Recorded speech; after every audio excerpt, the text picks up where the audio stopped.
welcome back to another aviation video.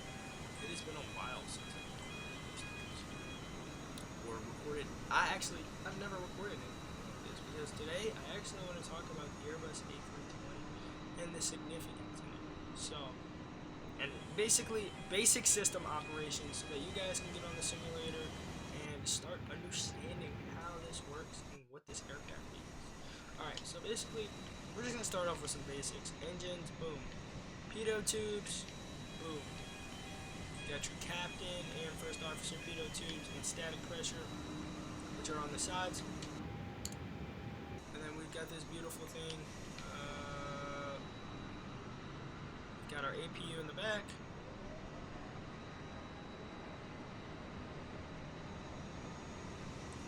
Our slats in the front, flaps in the back. I forget what these little things are called, but those are important. Just know that. Alright. Obviously, I am not a trained professional in understanding how this aircraft functions in the real world, but for simulator purposes, this is perfectly usable and will be understandable on how to operate this aircraft on a basic level. Without further ado, let's jump into it. So here we are in the Airbus A320NEO, and we can confirm that if we come down to our MCDU or our MCDU, however you want to call it, and that's just the name of the system that we use. And if we go back to the main menu, if I can find my way back to the main menu of this, it'll show our aircraft. Oh, there it goes. Main menu. FMGC, it'll show us our aircraft rating and what our aircraft has on board. So we have our updated navigation base, navigation data. Our engines are the Leap 1 alphas, and our secondary navigation here. We can also swap those, which you don't want to do. Alright, cool. Also have some FMC software that we can actually play around with. But yeah, let's not get too in-depth with that. And let's actually talk about what this is. So I've already talked about a video with this primary flight display, so you can go check that out. You'll get an understanding. But we have our PFD here, navigation display here. We've got some lighting adjusting for our navigation display in primary. We've got our floor, lower pedestal, not pedestal, but your lower floor consoles that'll display lighting there in the dark. And then we can also transfer our two displays back and forth between each other on the captain side. So first officer also has his own set of instruments right there next to his primary flight display. And here we have our beautiful EFB or electronic flight bag. So here we're able to uplink our flight plan. So let's say get a flight plan from SimBrief. So hold on, let me quickly put a flight plan in first. As I'm doing that, yes, this is our electronic flight bag that comes set with the fly-by-wire A320. It has takeoff performance. It's got all kind of settings that you can adjust when it comes to this. Pretty awesome sauce. I love it. Works well. It's pretty great. And also, just the overall idea. This is great practice for anyone who's wanting to become a pilot, such as myself. Just understanding something about this, right, is incredibly beneficial for your future airline career and whatnot. Just having an understanding. So when you get in the airline, most likely these will still be around and you'll still be flying these and you'll know exactly what some of these things do. Not everything, but a majority. Okay, let's be fair. This is a pretty, I'd say roughly this is a kind of a high fidelity aircraft. But yeah, it'll teach you all day long, especially if you do things wrong. Oh, trust me, it'll teach you. But here, let's create a flight plan for our NEO.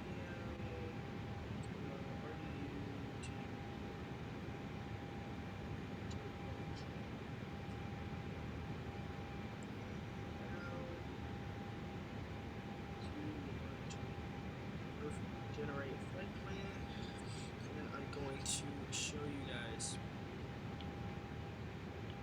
how this works. So, got our flight debrief, request it, American Airlines 2121. You've got our alternate airport, and then it also shows you how far you've made it to your destination based off of what days of the flight you are. Displays weather information, and then we have our operational flight plan that shows up as well, which will tell you your fuel and your weight of your aircraft, and a whole bunch of other stuff if you continue to scroll, which is awesome, right? If you ever get dark in the cockpit, you've got your cockpit lighting, which is going to be right here. Cockpit lighting, so we got that. That's for our dome. If you need some lights down low, you've got your flood. Basically provide lighting here. You can see your instruments.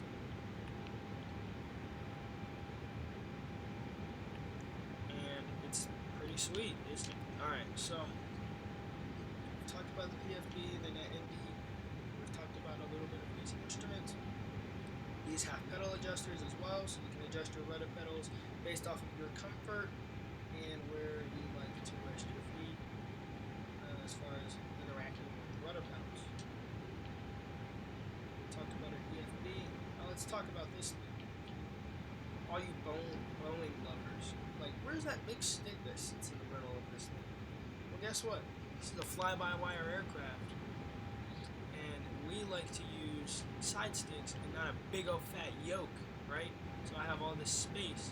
I can pull out a whole tray table. I just wanted to flex that.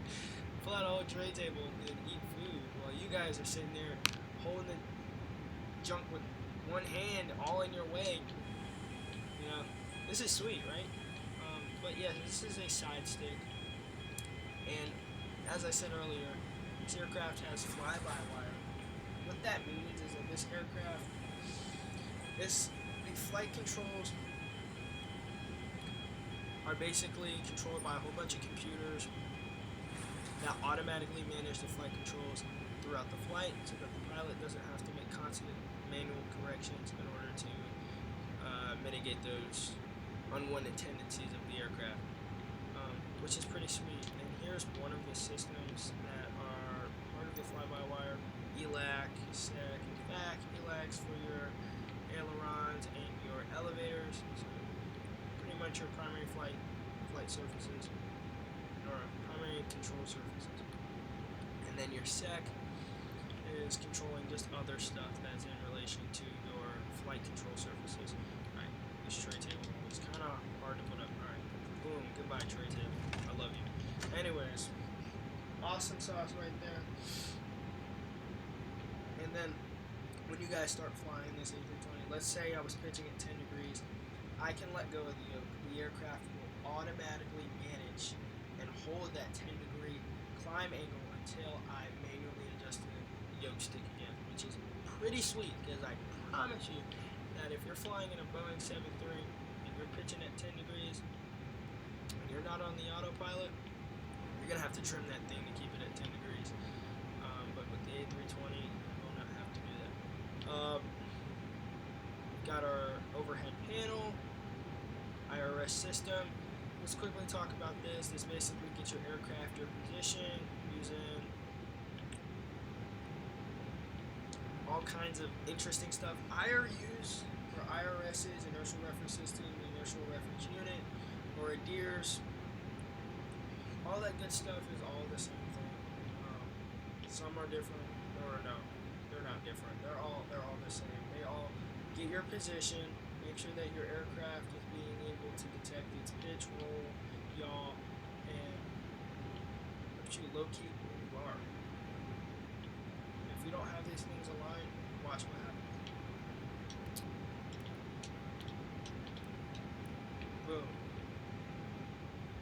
You start to lose all of this, right? And that's not good, because you can't navigate when you don't have your instruments properly configured. So how do you align them? Nav, nav, nav. You don't want to set them to AT, because AT is not for normal operation. And then once you set your IRS to the navigation position, and once you have a reference airport name,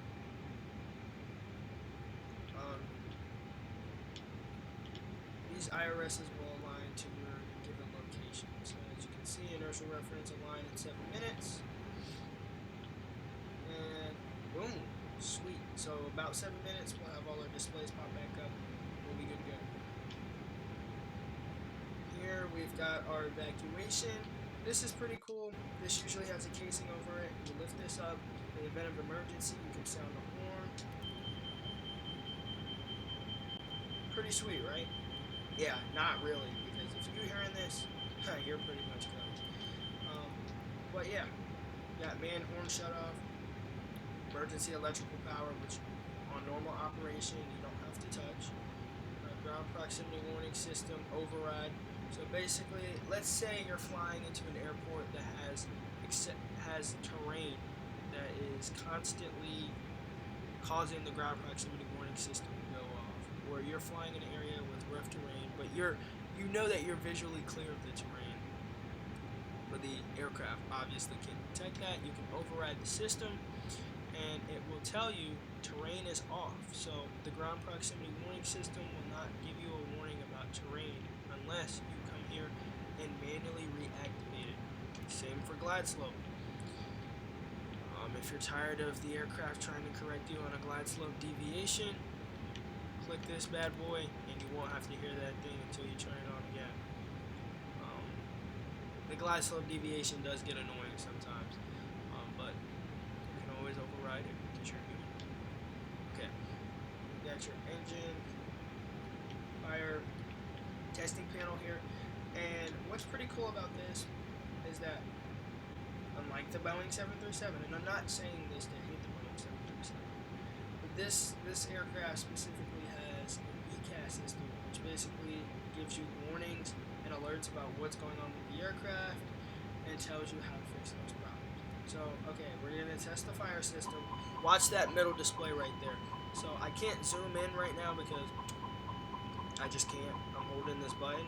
But there's a whole series of steps I have to take in order to mitigate this fire in my engine mode. And when I hold this, these squib lights and discharge lights illuminate, and these basically are telling you, hey, you've got an agent available to discharge this fire. The squib will shoot out the extinguisher, and then discharge will stay illuminated. Squib will extinguish, and it'll tell you that, hey, you're out of fire retardant for the engine, or extinguisher for the engine. That's how that works. Alright, and then we have our hydraulic panel. So our hydraulic panel here is very important. This is what allows the aircraft to be able to fly, pretty much. Without this hydraulic panel, you're not going to be doing much at all. And don't ask me how I know this. I've crashed a couple times. I'm kidding. But yes, this hydraulic panel is extremely important. So we've got our green, blue, and yellow. Our green hydraulics control our primary flight surfaces. Blue is our secondary control surfaces, and yellow is for like additional stuff such as our cargo doors, which are also hydraulically powered, and just other stuff. And then we have a manual electric pump that'll run hydraulic fluid throughout the system in order for the hydraulics to operate. But again, these systems are not run, or this electrical hydraulic pump is not necessary for most normal operations. So you really don't have to worry about this unless, let's say, you're on a single engine taxi, which is typically a normal operation. Single engine taxi, you turn on this electric pump to provide hydraulic power to in order to use your nose wheel steering and stuff like that. And then we have our power transfer unit. So basically when the aircraft starts, the engine starts, and it's providing hydraulic electricity to green, blue, and yellow. Obviously engine 1 provides hydraulic power to the green hydraulic. Engine 2 provides hydraulic power to the yellow. And as you can see in this visual schematic, they all come together in one. So all hydraulic power is being used throughout the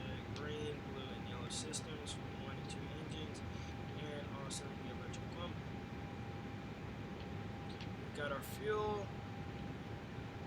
See all the lights that are off are telling you, hey, these are the lights that need to be turned on for normal operation. Airbus makes this very, very straightforward. If you want your aircraft engines to turn on, you will need to turn on these fuel pumps. So you've got your left tank engine or left tank pumps, your center tank left transfer, center tank right transfer, and your right tank pumps. And these transfers are basically to allow the center fuel from the central fuel tanks to dish out to the left and right fuel pumps. Here we've got our electricity. So minimum you're looking for 24 volts on start. If you're not getting 24, it's gonna be a bad day, and you'll definitely have some electrical issues. And another way to verify most of this stuff is you come down to the eCam page. You have a beautiful synoptic page, or you have beautiful synoptic options that you can click to monitor different systems. Let's say we want to check out bleed air. Our APU is not running right now, so we're not getting any bleed air to either the engine or APU. We can check our cabin pressure, which should be our altitude of the airport. Good. We can check our hydraulics and all that good stuff, right? These synoptic pages are very helpful for monitoring safety and operation. Right? So, boom! Look at that. Our IRSs were probably already aligned, but I got carried away talking. But now we have our position of where we're located, and we have our primary flight display back. So that's how you align the IRS. So we talked about our fuel pumps, we've got our batteries. So let me explain this. So we can come to our electrical synoptic page, and we can see that we are not getting 24 volts from our first battery. And that's because why? The battery is off. So boom. Synoptic will now display that you are getting 24 volts or however much when the amps drop.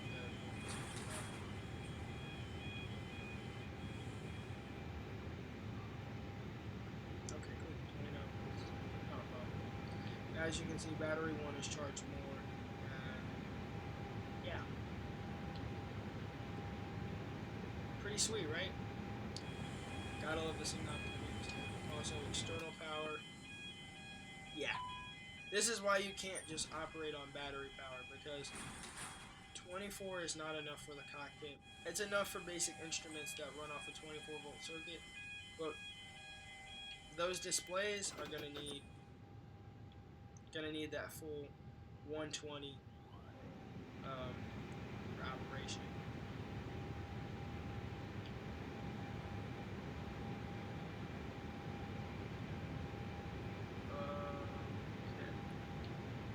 So we talked about our external power. We've got our packs, which are for our air conditioning inside of the cabin. We've got low pressure, normal, high for high flow, which will increase the duct pressure throughout the bleed system for increased airflow.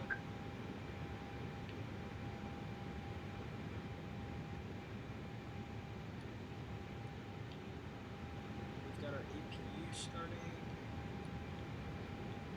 Temperature adjustments. It's actually this one. We've got our probe heat, window heat. Good stuff right there. Right, so APU, we'll watch that. So let's go back. Also, if you unclick your selected page that you want to view, it'll automatically show here on your eCam display what is actively being ran, and it'll pop up. We've got our flap open display, which basically means that our APU door is open and is ready to start. Click our start switch. And as you can see, you do not need these fuel pumps in order to run the APU off the A320.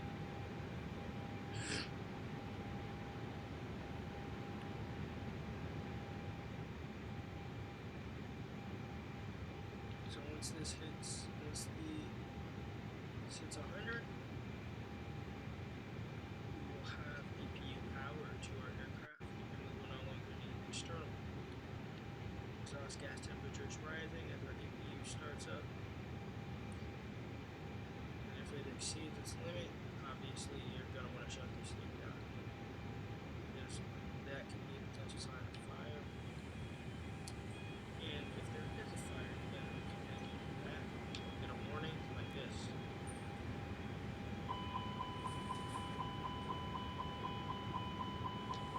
Boom. Same thing happens. You get your ECAS display that tells you what to do in order to stop the fire. And our APU is now online. We're able to use our 120 volts that come from our APU. So, the good thing about this is you don't have to turn on an APU generator like the Boeing 737. And again, I'm not trying to hate on Boeing.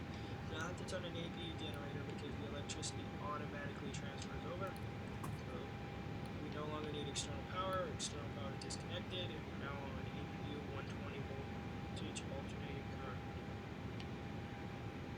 Alright, so all this is still with the, this hot air is for heat, obviously inside of the cabin when it gets cold. We have a cabin pressure. I'm sorry, I just know it. We have a cabin pressure that we can manage, and our annunciator light test. So this basically displays all the lights within the cockpit to make sure that they're all functional and operational. Because let's say that you are getting a fault warning on your engine or hydraulic valve. That's not good, because you won't be able to know unless your ECAS gives you a warning. Which it will. Because let's say I turn out, ECAS will give you a warning about just about anything that's going to affect your flight. Turn hydraulic pump off, you're going to get an ECAS warning. Engines aren't running, so we aren't going to get an ECAS warning. But you get the idea. And now our packs are online. We just check our pneumatics page. Over here. Now we can see it.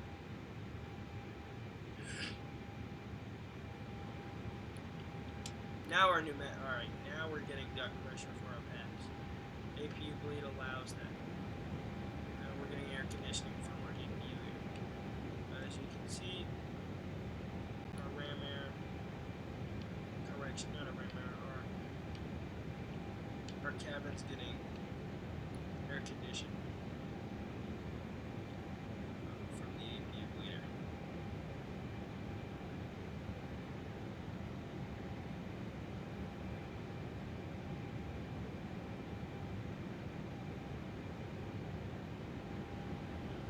Alright. Cool. And then if you guys heard, the packs audibly are heard because the duct pressure increases, which allows you to hear the airflow. So again, I'm going to be quiet for this so you can hear.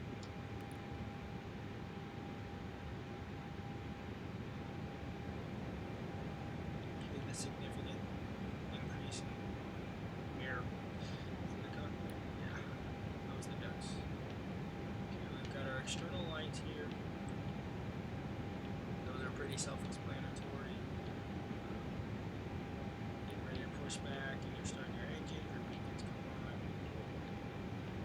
Landing lights. There's a lot of controversy with landing lights. Yesterday, or like along flying along the coast, usually pilots turn these landing lights off, or your wing and landing, runway turn off, and taxis off at around 18,000 feet to ensure VFR aircraft are able to actively see the aircraft, commercial aircraft in the air, which makes sense. Our emergency light here is for the cabins, or our emergency exits. Everybody knows where to go in the event of emergency. Got our seatbelts, no smoking, that's very self-explanatory. And we have more power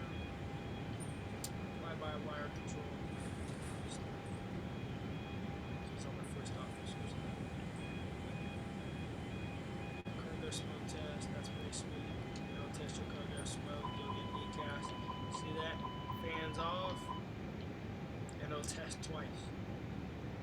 It'll pop up here. Okay.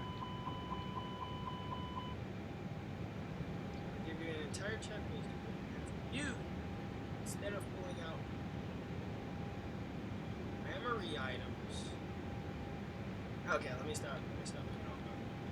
Anyways, and then we've got our manual starts, which are for if you have a faulty ignition or you have a faulty FADEC and you need to manually start the engines. We've got those. Pretty sweet. Alright, so that's that consists of overhead memory we can talk about. We're not gonna get to this stuff because this is really complicated and we're not ready for that, right? We'll get to that eventually. We've got our mode control panel, we've got our speed, and what's sweet about this aircraft is if you see a dot next to any of this, it basically is telling you that this aircraft automatically manages what you need to do. So what I just clicked right now was init request. So I requested my flight plan from SimBrave to my aircraft, and it automatically put it in. But I'm actually going to show you how to do it manually.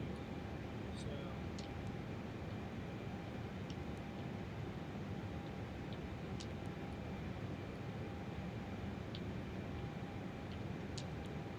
let's say I wanted to go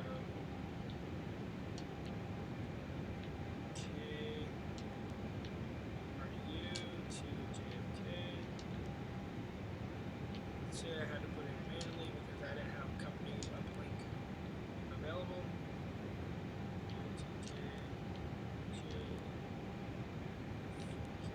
Boom. We'll throw in our flight plan.